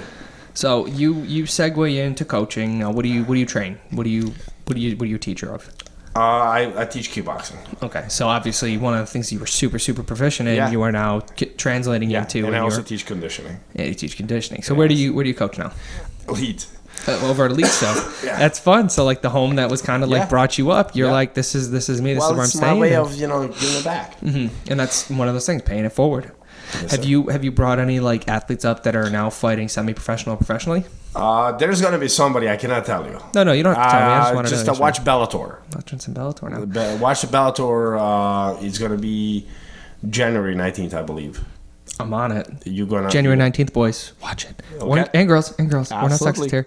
So, so obviously you've been dedicating a lot of time to this, and I know you keep telling me to come, and eventually I'll end up making over Yeah, to your neck of the absolutely. woods and fucking around with you over Yeah. there. But it's one of those like, it's so fascinating to know somebody who's got such a deep, interesting history, as well as being a professional fighter, like having to grow up in the shit, and then coming to a foreign land, and then trying to lay everything on the line, but still being really, really intelligent with the things you do. The way you plan for your future, your humility in dealing with situations, how at no point in time did you really get to the point where it was just all fucking fire sale on everything. And you always put the package together. You always put it together. Who did you learn that from? My father, my grandfather. They were very, very similar to that. Yeah. They're always just like one step at a time. Yep. Always make sure it's in the right direction. And always, before you do something, always think twice. And think about how is it gonna affect you down the road. It's kind of being accountable before the situation arises. Absolutely. And it's super tough to get. You're in the mindset. You're there all the Right. time, man. You have to be. And it's just, it's so remarkable to see a story like yours and then see who you are as a person. And the ego's always checked. The ego is Absolutely. always checked until it needs to come out. Right. But I'm still trying to figure this out. Like, you're so fucking smart. How are you this fucking smart and then that skilled at a blood sport? Exposure. I grew up with 4 older cousins. Okay. And with those guys, everything's competition. Everything was competition. Yeah. Including when we were eating, it was a competition. Who could get done first to get more Yes. food? I always waited to be done last so I could avoid dishes and then get more food. Right. So even eating, but you gotta understand, when you're growing up with 4 older cousins, and obviously very active. My father, he played soccer. He was part of the way of life, including my uncles. And then I'm growing up with cousins that are the same way, very competitive, Yeah, highly. And they I learned a lot from them. Fighting was part of it, believe it or not. They always told me, if you're talking shit, I hope you can back it up. Yeah. I remember one time I got beat up really bad. We were playing soccer. This guy was talking to me. I was talking back. He came up in my face, started punching. He was one-on-one. They did not want to get involved. Oof. And that was a lesson learned. Yeah. It's just the way it was. Just the mouth. That's what it is. It always gets you in trouble, Yeah, right? and that's the way it was. And At what point did you realize that you could back up what you were saying? And then at that point, you could obviously back down, and it wasn't you're saying it anymore; it's someone else saying it. probably around puberty. I realized I was really good at what I was doing. Things kind of came together, and it was I realized that I can kick higher than everyone else, and I can also kick stronger than everyone else. Well, that's also that traditional sort of thing too. You Like know? you always see those backyard brawls. How many people are throwing kicks? Not you get seeing one Or person who's how really- people did actually tuck in a chin and came in. You're not gonna hit me from here when you're throwing punches. But if had you tucked in your chin and you came in, you probably would have got me. Because you always see that too. You always see everybody, Right. they kind of come in Yeah. arms down and they're just Yeah. like, "Bleh, bleh," and you're like, that's not how this works. Put your Yeah. hands up, bitch. Yeah. It's so crazy. So did people ever, because I always got to imagine it too. Someone like pops off or something at you and they're like, come on, man, arms are down. You're just like, all right, you just gear up. They're like, oh, fuck, I don't want any of this to Yeah. do with you, man. Because you're like, they see the posture and like, that's somebody who knows some shit. Right. I had a guy. Yeah? Or a couple. I bet you did. Allegedly. Yeah. Nothing has been proven yet. That's so. It's got to be like that. Because you probably don't go into situations like a situation like that doesn't arise, and you're just like, all right, I'm gonna beat this fucking guy up or something like that. It's one of those like. It's hard to really get me mad, I guess, to the point where I'm just gonna go and bash people's head, I guess. Yeah, I see the competitive thing in you before I Right. could ever see you getting angry. Right. I mean, I guess it's hard to get me angry to the point where I'm just gonna go and hurt somebody. I mean, to be fair, you've been part of a blood sport. Yeah, you were champion in a blood sport. Right. So Like, these guys, it what doesn't am I- matter I to mean, you. What do I have to prove? Really? Yeah. You know, realistically, that I'm stronger than him. He's not gonna even give me a run for my money. Realistically. Yeah, it's just gonna be waste You your know? time, and you're probably gonna get in trouble Right. for it. And I'm gonna get arrested and spend a night in jail instead of in bed with my wife. Yeah, and it's just not worth it. No, absolutely not. And there's just so many people who are so willing to risk it over nothing, Right. I mean, for absolutely nothing. look some of these guys. Look some of the names that are so talented and they got caught doing stupid stuff. Yeah. You know, they could be collecting, and you know where I'm going with this. Oh yeah. Yeah. You know, and it's just so stupid. It makes me sick to my stomach because they have absolutely no appreciation for what they got Yeah. and what have they accomplished. Now, so when you were coming up in N1, how prevalent were the drugs? Like 'cause Absolutely screening. You were screened. you were screened all the time. Absolutely. I'm sure people got through though, but was it like hyper prevalent and stuff It like was that? hyper prevalent. And you could see it in people, obviously. And I'm gonna guess that you probably went up against a few people who you were like, "Motherfucker, how did you get through the test?" You know, 185 was kind of tricky. It was probably one of the toughest weight divisions in there. Why is that? Because you would have a guy that comes in front of you that's 185. You would have a hard time believing that he's 185 because he's walking mountain. And that's probably also a lot to do with the weight cut beforehand and then the Yes. rehydration. Yes. Which I have a strict opinion on this. I really wish what they would do is like 8 or 12 weeks out, it's one of those like we start taking your average weight. Right. So if 8 or 12 weeks out you're now at your weight class, that's fine. So now you're all of a sudden your walking weight needs to be your fighting weight. And you're really quickly going to realize that at a 185er, you're actually a 205er. Right. And at a 205er, you're actually a 220er. Right. And anything, because all these people, they just take such big risks to cut down one class under. It's like, it should be a walking weight class. Absolutely. And like, if you weigh in at weigh-ins and you weigh in at 185 and you weigh in right before you go on stage to Right. fight and you're weighing in 15, 20 pounds heavier, get the fuck out of here. Right, You but- did something cheap. Right, but the fighting has revolutionized. Mm-hmm. You know, now a lot of people are using different type of drugs, illegal drugs to cut their weight. Yeah, you're Do you using like understand? over-the-counter stuff. Exactly. Oh, I got a thyroid You know, problem, doc. Or, you know, whether it needs the flush, herbal cleansing and stuff like that. Mm-hmm. That stuff is at your disposal right now. You know, not very many guys are going to cut their weight 8 weeks out. They may cut their weight 6 weeks out. Or maybe I wasn't 5. saying like diet 8 weeks and then Right. maintain it. I was saying like it needs to be more of a reflection. Oh, absolutely. That's your true So weight. Because what like you GSP, when walking- he weighed in at 185. That dude standing on stage is not 185. No, he's probably a good 210, probably And 215. that's what I'm saying. There's no fucking way. Like, Right. but you're fighting in the 185 Right. class. If you can't step on a scale right before you get on But stage did at you see weight, those guys in 220 or 215 or 220? They're insane. They're insanely They're big. insane. So he wouldn't stand a chance. but if everybody's doing that though, because those guys fighting at 220, they're probably way closer to 240. So it needs Absolutely. to be a walking weight weigh-in. It should be. Because then you get rid of that whole, and it's poison too. All that huge detriment you're doing to your body when you do that deep weight cut, Exactly. it cannot be good, and No, it has because to have. you're losing a lot of water, a lot of that you don't really have to. Well, it probably affects you up here too, pretty does. significantly, where you feel like loopy and dumb, or Thankfully, that's one thing that I never had a problem with. yeah, because you took the time, you made sure it came down. Exactly. Where a lot of But these guys, also they're you trying fight 2 much weeks better out. when you do it that way. Mm-hmm. You understand me? You're not tired from cutting that weight. Yeah.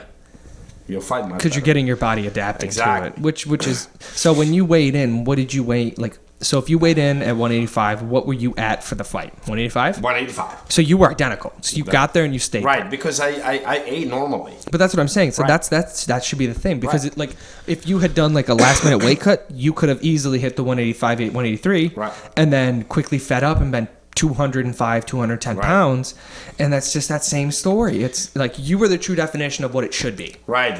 You need to Right. be at weight the whole, like, for the last couple weeks or whatever. But how it is. do you accept a win if it's not a right win? If you didn't have that weight, that would play mind games with me. Am I really that good at this weight, or am I?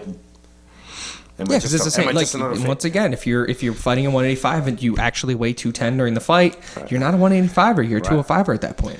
Yeah, and also it also messes with your stomach too. Mm-hmm. When you because what you do, you put in your body through a shock. You get in cheeseburger, you get in mac salad, you get in all this. You're trying to just flood the system as quickly as possible Exactly. to fill you back up, Yeah. and it's not 100% either. No. You're probably going to go into that fight maybe 70, 80%. And guess what? You're gonna have cramps. You're gonna get Middle of the fight cramp. Yeah. Or you're gonna feel tired. It's just such an intense sport, and Yeah, but it's probably one of the best sports on the planet. yeah. I love it. I thoroughly did enjoy it. It was probably a highlight of my life.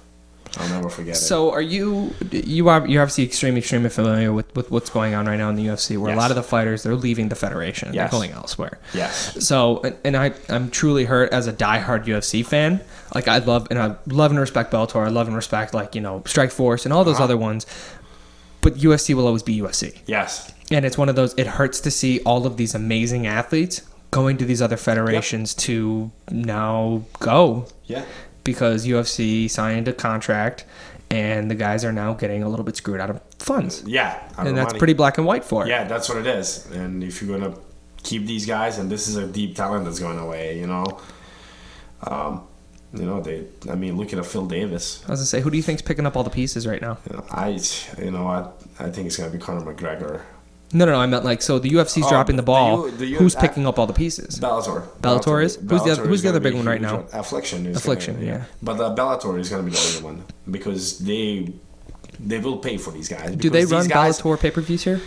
I'm sorry? Do they run, like, Bellator pay-per-views here like they do they UFC? have. Okay. Yeah. Bellator is going to pick up simply because, they do have ability to pick up. Yeah. And when I mean that, I mean they have capital to pick up. Yeah, they got the pockets for it. They got money for it. So, yeah.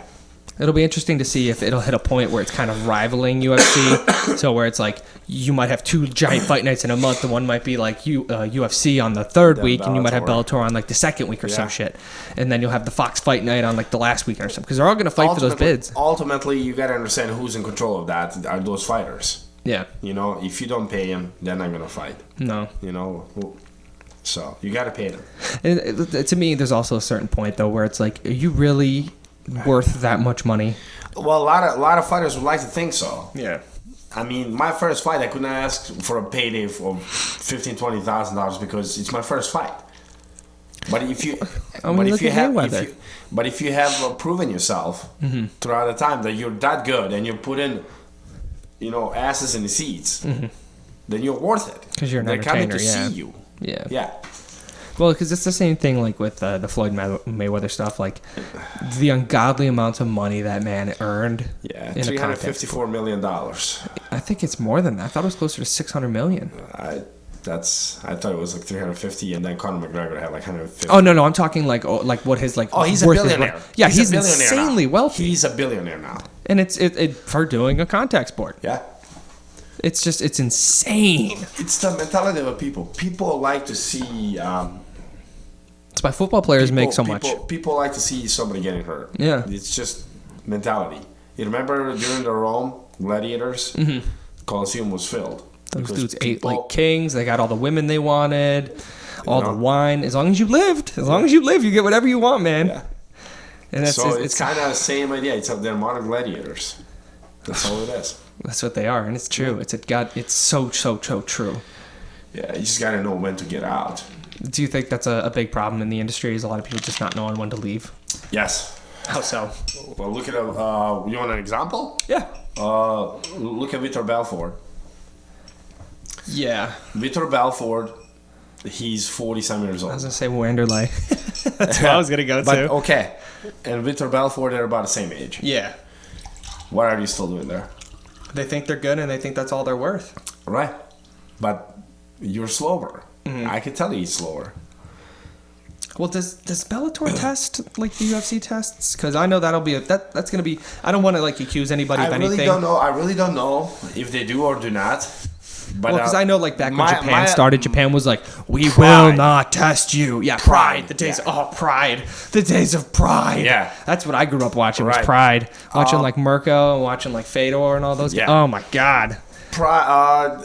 Ideally, they should. Yeah. Now, do they? I really don't know. No. I really do not know.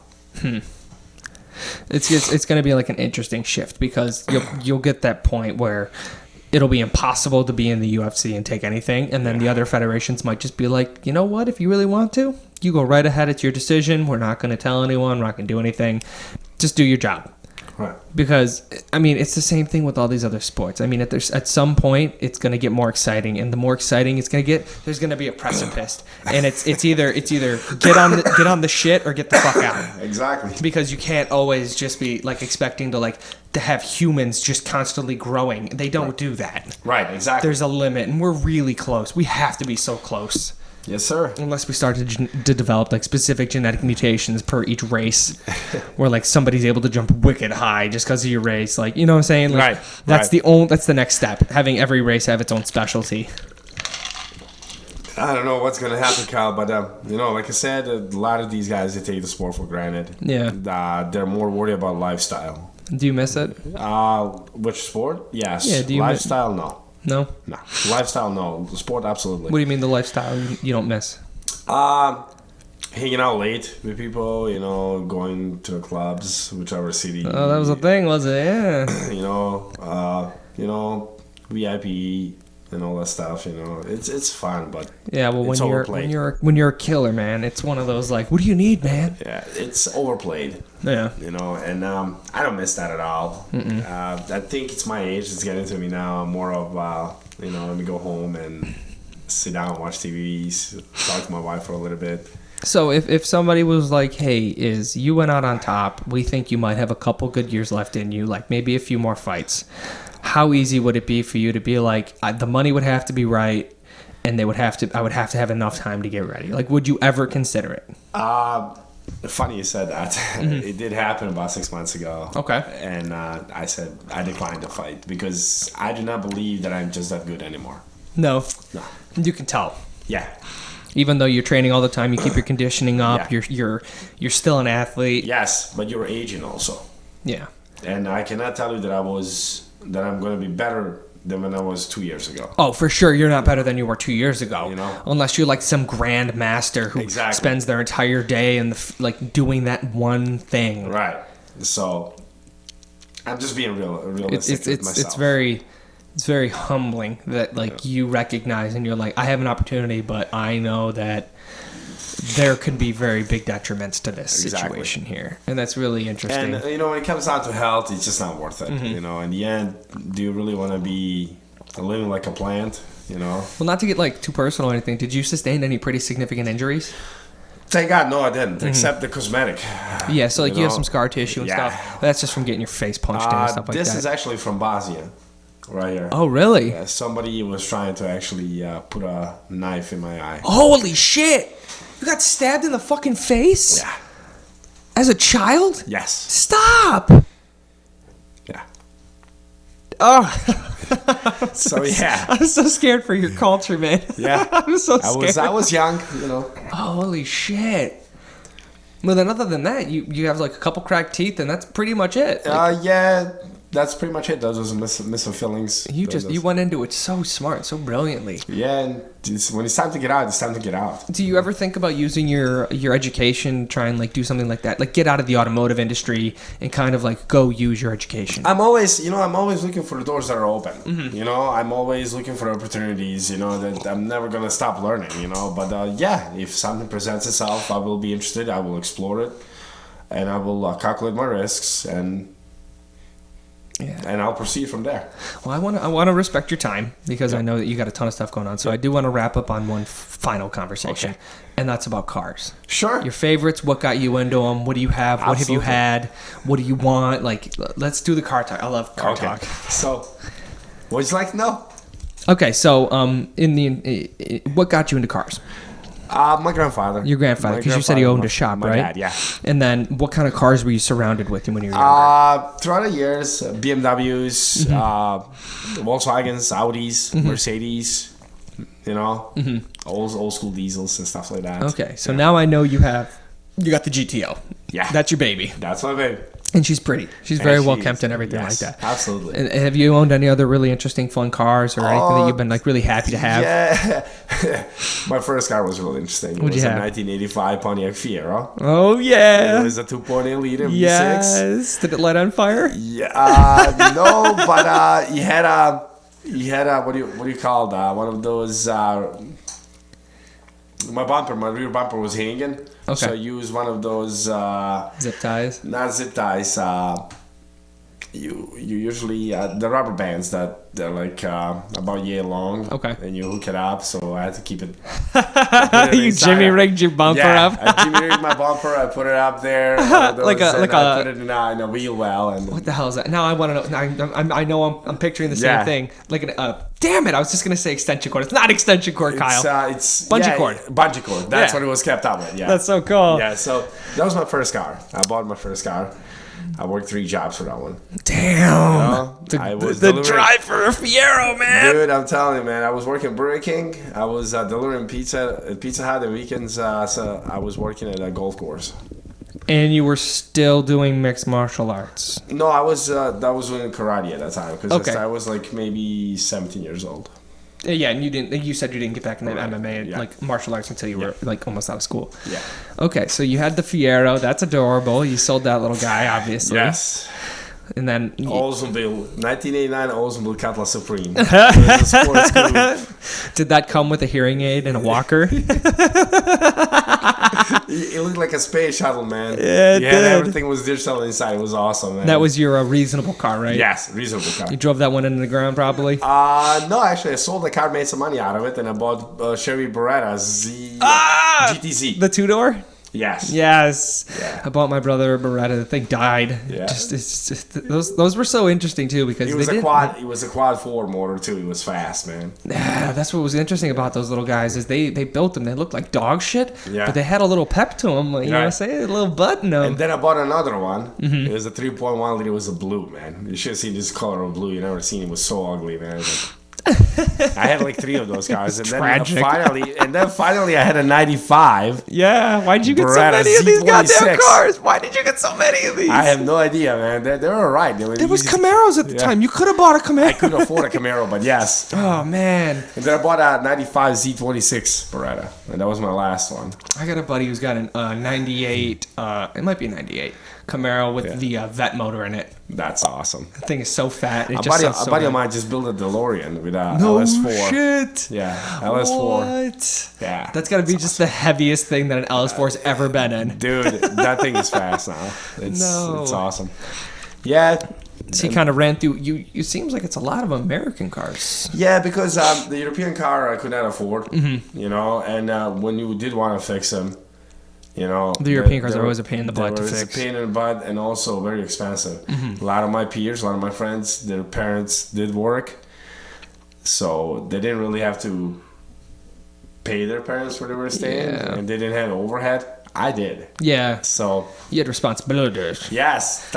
So yeah. It's one of those things that keeps me from buying a Beamer or an Audi or a Volkswagen. It's because I keep getting torn between a bunch of ones, and it's getting to the point where it's just like I might as well just buy a Ford Focus ST. Absolutely. Because if something happens, it's American. I can work on it pretty well. Absolutely. And it's still turbo, 300 some horsepower, Yeah. and it's just a cute little car. Absolutely is, and he handles great. From what I heard. Just makes me a little bit erectiony. So the GTO is a very interesting story. How did you get the GTO? GTO actually didn't buy it. Nope. My father actually bought that car for me for my birthday. My old man said that I worked too much. I've earned it. Mm-hmm. I did the right thing through life, and he was very proud of me. And he was like, you know what, this car is for you. So it has a lot of sentimental value too. Yeah, and it's once again, it's gorgeous. It is. It's mint. I love It's it. fast. It sounds pretty as shit. And it's a lot of fun. And once again, I'm going to reflect on this. Like, you don't spoil yourself, as I perceive it. Like, you're not super extravagant with anything in your life, and you're extremely humble with it. Like, you just pulled up in the Accord, Absolutely. and I asked you when you got that fresh poop, and you just got it like a couple months ago. Yeah. And I'm always a big believer that some part of you is expressed through your car. Right. Absolutely. And looking at all your other cars, I'm like, that's not him. That's not him. That's not him. Yeah. And I see in the GTO the one day, I was like, that's him. Yeah. That's totally him right there. Absolutely. You know what? It's your car spirit animal. Absolutely. The thing is,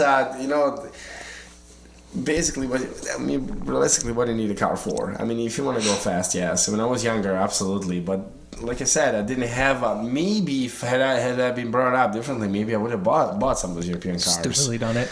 But I also had to have a straight head because at that point in time, I'm not thinking about myself. There's also another person with me that I'm responsible for, which is my wife. Yeah.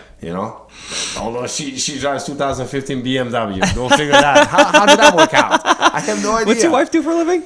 She's like in the document control. Okay. She works alongside with the engineers and all those guys. So go figure, right? Yeah. She drives a BMW. That's all she has. She had Audis, and then she bought a BMW. Yeah, I remember you came into work in the Beamer the one day. Yeah. I was like, what is this? What are you doing? You're like, it's the wife's car. I was like, oh, jeez, what happened? Yeah, oil change. So yeah. Yeah. So yeah, it's just you got to take that under consideration. You got to be responsible because you don't think about yourself anymore. This is not about you anymore. Yeah. It's about the other person too, and you got to make sure that bills are paid. Yeah. Because that's the real reality of it. Well, as such a remarkable person as you are, like, do you and your wife ever think about having kids? We haven't discussed That was it. super personal. I'm so sorry. No, I just and definitely that's crossed the right. line. No, a lot of people are wondering, including my father, what is going on. And Yeah. I don't think I'm ready to be dad. No. To be realistic, taking a lot of things under consideration. The environment is number one. Yeah. I mean, today kids, Dude, they were having kids back when people were cutting each other's throats open with swords while lions were attacking their neighbors and shit. And Right. the Greek and Roman eras, man. Like, it's so much better now than it was. But look at what they're exposed to too. Realistically, I mean, your kid could be growing up on these video games and stuff like that, and then you have a problem with the babysitters, shaking kids. And if somebody that's my kid, I would kill him. Yeah. That would be it, and I wouldn't mind doing a time for it either. Well, there's an interesting comprehensive study that I was reading where it was like people who have lower income households generally have more kids. Right. And it's because of there's lack of appreciation, the lack of the feel good, the dopamine reception and Right. stuff like that. So there's nothing really keeping you going. So what keeps you going other than sex? Right. Oh, look, I had a kid. Oh, great. Yeah. Right. And then they do it again and then again and then Right. again because they're trying to chase that drug. Right. And then it's the more intelligent people, partners, relationships, Right. the higher your income is, the more you understand the value of Right. money Right. and how one thing relates to another and how you don't want to be a statistic. You want to shape and form Right. and mold a Right. contributing member of society. Exactly. I mean, somebody with your background, your history, and everything like that, and I can only imagine how awesome your wife is too. And it's like, She's it's a great person. I mean, look, we've got all these years. She put up with what I was doing. Yeah, yeah, I mean, yeah. She hung out with you. It takes a lot of nerves to do that, right? But it's one of those it's just so unfortunate. I'm hoping there's some young people in your life that you're shaping and you're molding. So even if you don't have children, you're affecting some young minds in a positive manner. Absolutely. You're steering them properly because Hopefully, that's what it is. Yeah, and you know what? Like I said, I got niece and nephew. I can always spoil them. And it's and good. you're making a difference. I try to. And you don't try, you succeed. Yeah. I mean, like I said, you're part of a very, very critical, for lack of a better word, thing with this training people in sport and training people in conditioning, where you're taking people, obviously young kids and older kids and stuff like that, someone with a frustration, someone with an issue, things like that, and you're bringing it into a relative point where they're able to sort it out and learn and deal with the hard issues that they're going through on a daily basis, rather than going out in the street and causing trouble. Right. Rather than getting, in trouble with Johnny Law or whatever it is, you're being part of a critical, you are a critical role. Right, but you know what? It's not just me. I'm sure there's people out there doing the same thing. There are, but it's not just. It's a collective, and you're part of that collective of awesome people who are doing awesome things. Absolutely, thank you. And you're also part of the collective of the people who I want to share with the community, because you have a fascinating story, and now everybody knows about it. Hey, there you so, for the sake of your time and for my appreciation for you coming on, Kyle Pinky signing off. See Izzy ya. signing off. Thanks for doing this, big guy. Appreciate it. Anytime.